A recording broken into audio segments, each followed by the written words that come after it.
Pernah nggak sih ngerasa kelas anak Anda itu kok kayaknya penuh banget ya?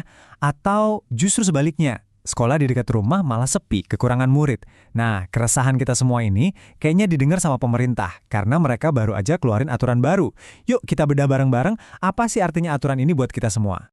Ini kan cerita klasik ya, di mana-mana ada. Di kota-kota besar ada sekolah favorit yang muridnya membludak sampai sesak. Tapi di sisi lain ada sekolah-sekolah di daerah yang lebih terpencil yang buat ngisi satu kelas saja susah banget.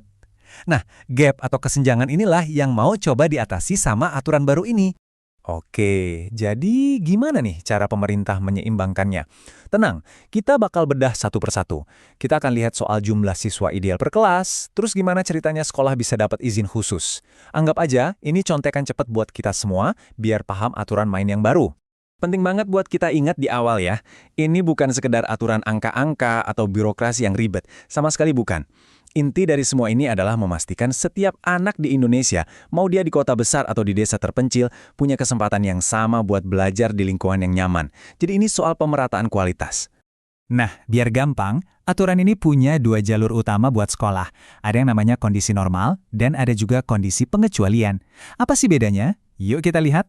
Gampangnya gini, kondisi normal itu ya aturan standarnya yang harus dipatuhi sebagian besar sekolah. Nah, kondisi pengecualian itu semacam kelonggaran buat kasus-kasus khusus.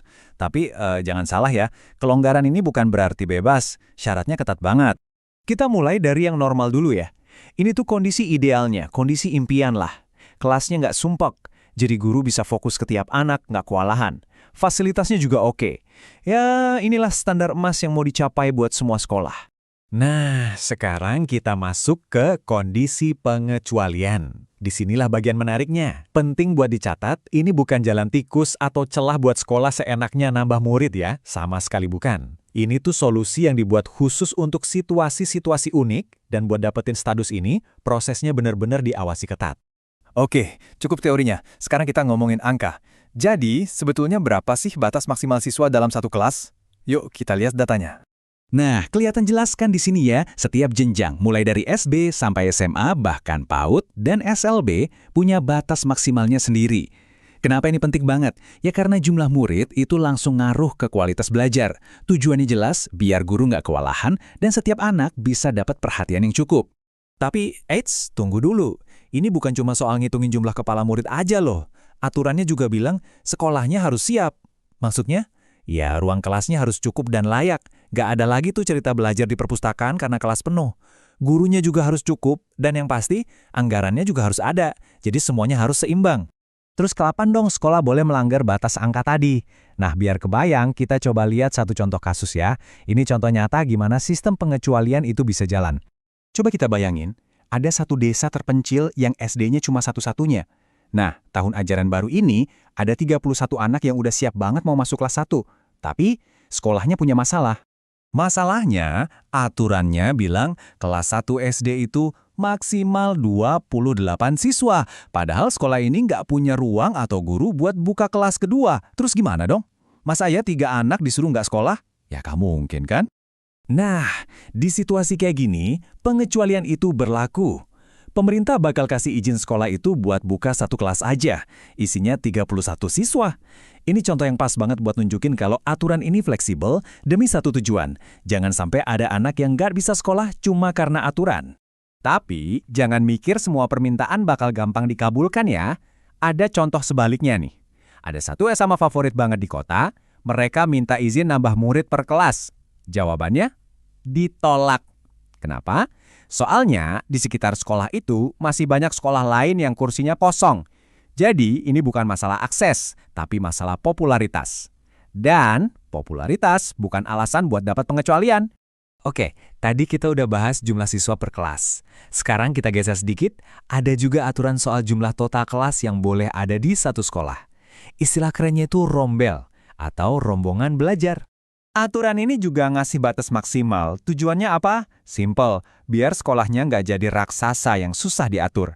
Karena kalau sekolah terlalu besar, manajemennya jadi rumit dan ujung-ujungnya bisa ngaruh ke kualitas belajar mengajarnya. Dan ya tentu ada pengecualiannya juga, tapi syaratnya berat.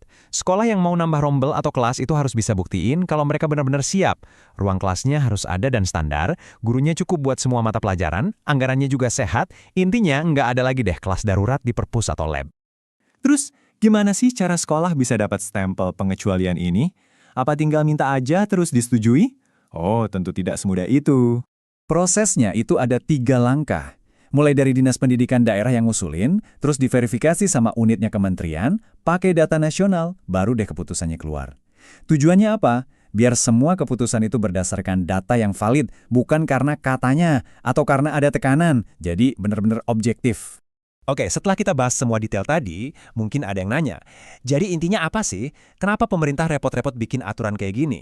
Kalau kita intip langsung ke dokumen aturannya, tujuannya itu ditulis dengan jelas banget memastikan setiap kebijakan pengecualian dilaksanakan secara terukur, objektif, transparan, dan akuntabel. Keren ya? Intinya, ini soal keadilan dan tanggung jawab. Jadi, kalau kita simpulkan, ini semua tentang mencari titik tengah. Titik keseimbangan antara akses dan kualitas. Di satu sisi, kita mau semua anak bisa sekolah, itu akses. Di sisi lain, kita mau sekolahnya juga bagus, itu kualitas. Nah, aturan ini adalah jembatan untuk menghubungkan keduanya. Nah, sekarang kita semua jadi lebih tahu soal aturan mainnya kan? Pertanyaan besarnya adalah, terus kita mau ngapain dengan informasi ini? Gimana caranya kita sebagai orang tua atau warga bisa pakai aturan ini buat ikut ngawal pendidikan di daerah kita? Karena pada akhirnya aturan ini cuma alat. Yang paling penting adalah bagaimana kita semua ikut menggunakannya untuk kebaikan bersama.